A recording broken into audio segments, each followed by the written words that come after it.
everyone, welcome back to Champion the Passion, a weekly pro wrestling podcast where we inspire you to champion your passions and celebrate the joy in what you love. I'm your host, my name is Victoria Daisy, and today we are going to be recapping everything that happened last night on Monday Night Raw. But before we dive deeper, don't forget to leave a 5-star review if you enjoyed. Follow me at It's Victoria Daisy across all social platforms, and follow Champion the Passion across all streaming platforms. And guys, I am very excited because it's AEW All Out and WrestlePalooza week. I am so excited. This Saturday at 3 p.m. Eastern. You guys know I always suck with my time conversions. Hold on. 3 p.m. Eastern, 12 p.m. Pacific? Right? One of the two. I don't even know. Yeah. 12 p.m. Pacific. 3 p.m. Eastern, 12 p.m. Pacific, AEW All Out, streaming exclusively on HBO Max. And then 7 p.m. Eastern, 4 p.m. Pacific is WWE's WrestlePalooza, streaming exclusively on ESPN, which is super exciting. So we've got a huge week ahead of us. Tonight we have NXT Homecoming, and then obviously the Go Home show on Friday, Dynamite Wednesday, and then what feels like Christmas Day on Saturday with wrestling all day long. I cannot wait. But let's not get too ahead of ourselves just yet. Let's talk about the opening segment last night on Raw. We got to hear from the Never Seen 17, the last real champion, the greatest of all time, John Cena. Now, this show last night for him was very special because it's in his home state of Massachusetts. I don't remember, where is he billed from exactly? Let me see. I'm going to Google this right now while we're live. John Cena billed from. Okay, let's see. He's billed from West Newbury, Massachusetts. Okay, but obviously like a Boston show, for example, would be like a hometown show for him. And Springfield, which is where they were last night, he also considered a hometown show. So I don't know. I just thought it was really awesome. He said that he had a lot of family and friends in the audience, which is always so special. So he came out to basically talk about how this is his final time in Springfield and how he used to actually grow up playing football down the street at Springfield College. He was an offensive lineman. And I thought that was so cool because I actually didn't even know that. And then he started talking about how this Saturday Brock Lesnar wants to end the last real champion, and he said that Brock Lesnar is near invincible, but that won't stop him. He also said that every time Brock returns to WWE, he makes a target out of John Cena, but he's also made it a point to never back down from a challenge. And he also stated that, what keeps him going and what keeps him saying yes instead of saying no and backing down is the fans. We are the reason he keeps going. And I thought that was uber babyface right there for him to say. And he also said that the last real champion is not about a championship, but about creating magical moments and never giving up. And I just have to say, I loved this promo so much. I'm actually really glad Brock Lesnar didn't come out because I wanted John Cena to have his final moment in Springfield without Brock Lesnar. Although I will be honest, when Brock did return at SummerSlam, and then obviously he came back, 2 weeks ago on SmackDown after being gone for a month. None of this is making sense, first of all. I mean, honestly, I didn't even know what to think for a minute. And to be honest, I'm not too happy with how this storyline has been playing out, if I'm being honest. They haven't really had a final face-to-face or a face-to-face at all. So, I don't know. Saturday's going to be very interesting. I'm also very upset that that's the main event. I definitely do. And I think we all can agree that the mixed tag match should have been the main event. It's what we all really want to see. So whatever, I digress. But I just love that it was a very sweet, heartfelt promo that just was explaining that, even though he's intimidated by Brock, it's not going to stop him. And I thought that was a really great message. But let's get into the first match of the night. We had Lyra Valkyria versus Roxanne Perez. Now, this was a really good match. I thought both women worked really well together and put on truly a really fun match. Which is surprising considering the fact that I don't like Roxanne, but I actually gotta give credit where credit is due. It wasn't a bad match. I mean, I enjoyed all the spots, all the athleticism that made it all that it was. I mean, there was even some Raquel Rodriguez shenanigans towards the end, but then she got ejected, which was awesome.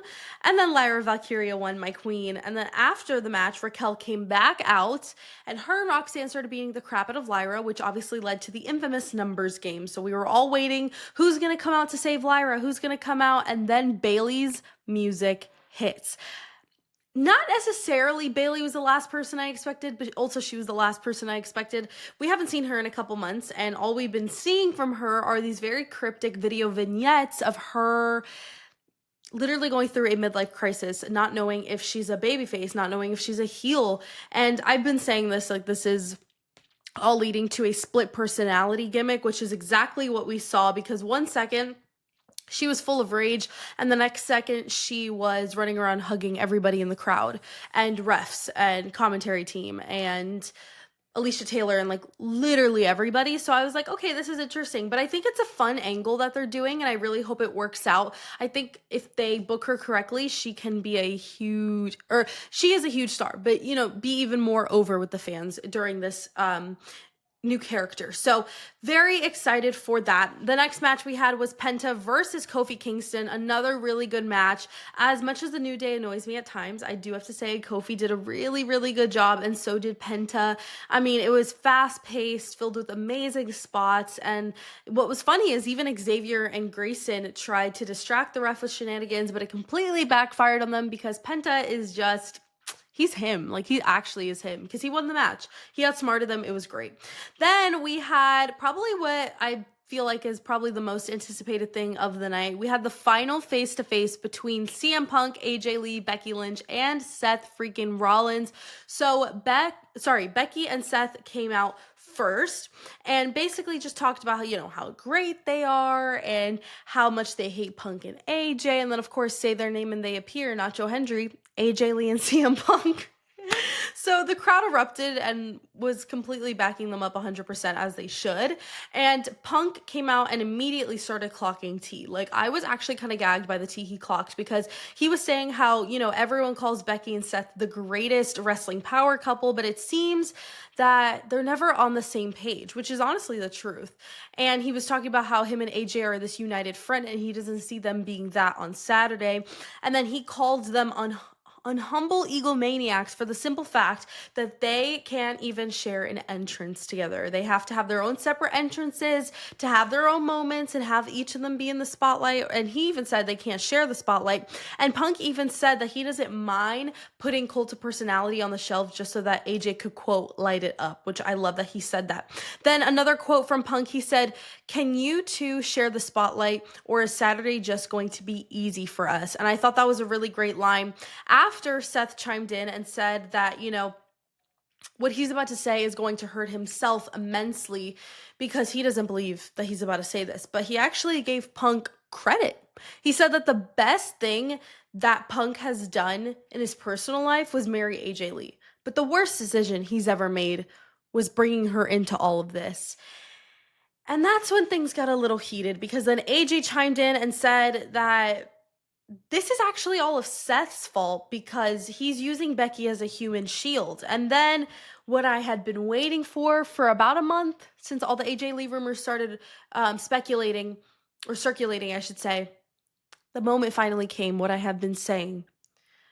We got the promo battle between AJ and Becky. They went back and forth for a minute, and it was so good. It was so, so good. I won't recite everything that was said, but if you watched it, then you know that it fed families nationwide. I mean, AJ even dropped a bomb line saying, quote, "You can't plan for something that you can't predict," referring to herself, that I loved. And Seth came back into the mix and was like, "Oh, you think I can't handle you?" And kept talking all this crap. And basically AJ's response after that was to slap the crap out of him, which I loved. I was like, let's go, girl boss.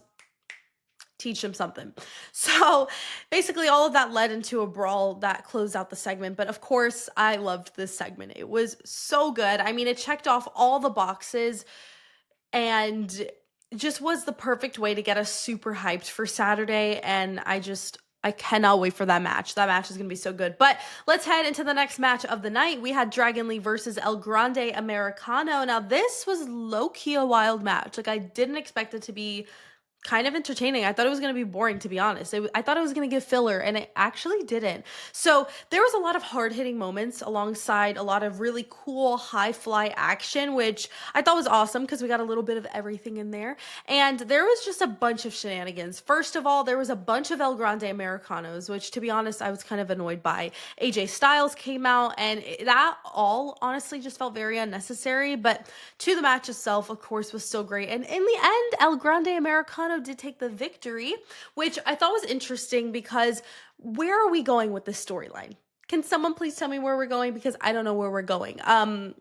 It just doesn't make sense what we're doing here. And I would like us to figure out what we're going to do with El Grande Americano. What happened to Chad Gable? But that's a conversation for another day. Hopefully, we get answers to that at some point. Then we had the semi-main event, Stephanie Vaquer versus Kairi Sane. Now, this was honestly a really good match. As much as Kairi did a good job, though, I do have to say I feel like Stephanie definitely carried this match. There was a lot of awesome move sequences and moments that made this match all that it was, but truly in the end, it just did feel like Stephanie was leading this match, which, considering how long Kairi has been in the business, that's kind of unacceptable. So, not really a fan, but it's okay. Stephanie Vaquer won in the end, so I'm really excited. She will obviously be tagging alongside Rhea Ripley and Lyra Valkyria tonight at NXT Homecoming to take on Fatal Influence, so that's going to be really exciting. Love that she's low-key pulling double duty in 24 hours. Go Queen. But let's talk about our main event. We had LA Knight and Jimmy Uso versus The Vision. Now, this was an interesting main event because while it was entertaining, it was incredibly predictable, which took away from the match for me, to be honest. I mean, the Brawns were absolute menaces and were doing the craziest things, I do have to say, which led them to their victory. And then after the match, I mean, you can only guess what happened. They started attacking Jimmy, which led to Jey Uso coming out for the save. Surprise, surprise. I mean, are we even shocked at this point? They've been doing the same main event or ending sequence for the last month. What feels like every week is the same thing with the Vision. It always has to end with the Vision and Jey Uso coming out for the save. Like this is every week. I love all of them, but it's not their fault. It's booking, but it's like, it's repetitive. I don't like it. Anyways, I digress.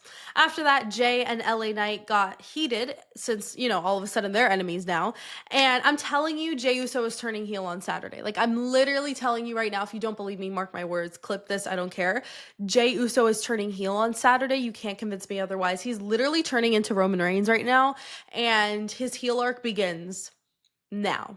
So I'm really excited, really curious to see where the storyline keeps going. I don't know what the future is for main event Jey Uso because I feel like, and I talked about this last week, like Yeet is his entire identity right now. So when you don't have that, what is this going to look like? So I don't know. But let's head into my overall thoughts. I thought it was a really solid show. My match of the night, honestly, was Lyra Valkyria and Roxanne Perez. I know, shocking, considering my strong dislike for Roxanne Perez. I still thought that they worked really well together and put on a great match.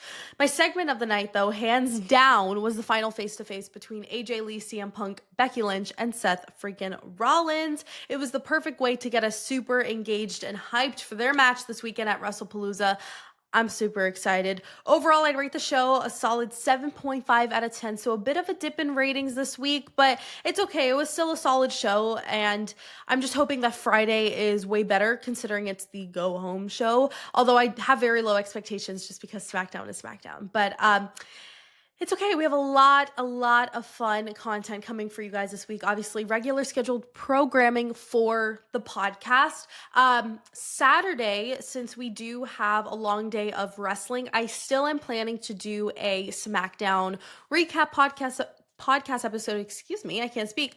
Per usual, it's just going to be way earlier in the morning. It's probably going to be 11 a.m., 12 p.m., something in that realm. Actually, I'm a liar. It's probably going to be like 12 or 1 p.m. Eastern.